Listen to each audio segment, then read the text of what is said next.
আজকের রেসিপি বেগুন আলু দিয়ে পমফ্রেট মাছের ঝোল। তার জন্য প্রথমে পমফ্রেট মাছগুলোকে নুন, হলুদ, লঙ্কার গুঁড়ো দিয়ে খুব ভালো করে মাখিয়ে কড়াইতে সর্ষের তেল দিয়ে মাছগুলোকে খুব ভালো করে ভেজে তুলে নেওয়া হলো। এরপর মিক্সিতে কালো সর্ষে, সাদা সর্ষে দিয়ে সামান্য জল দিয়ে একটা পেস্ট বানিয়ে নেওয়া হলো। এরপর ওই তেলে বেগুন ও আলুগুলোকে খুব ভালো করে ভেজে তুলে নেওয়া হলো। ফোড়নে দেওয়া হলো কালো জিরে, দেওয়া হলো পেঁয়াজ কুচি, টমেটো কুচি ও কাঁচা লঙ্কা চেরা, আদা ও রসুনের পেস্ট। এরপর দেওয়া হলো পরিমাণ মতো লবণ, হলুদ গুঁড়ো, লঙ্কার গুঁড়ো ও ধনে গুঁড়ো। এই সব কিছুকে দিয়ে ভালোভাবে নাড়াচাড়া করে নেব খানিকক্ষণ। এরপর দিয়ে দেব বেগুন ও আলুগুলোকে।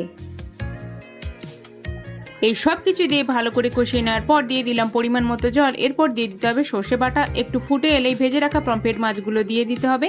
মাছগুলো একটু ফুটে এলেই আমাদের বেগুন আলু দিয়ে পমফ্রেট মাছের ঝোল একদম তৈরি। কেমন লাগলো কমেন্টে জানিও, ভালো লাগলে সাবস্ক্রাইব করে পাশে থেকো।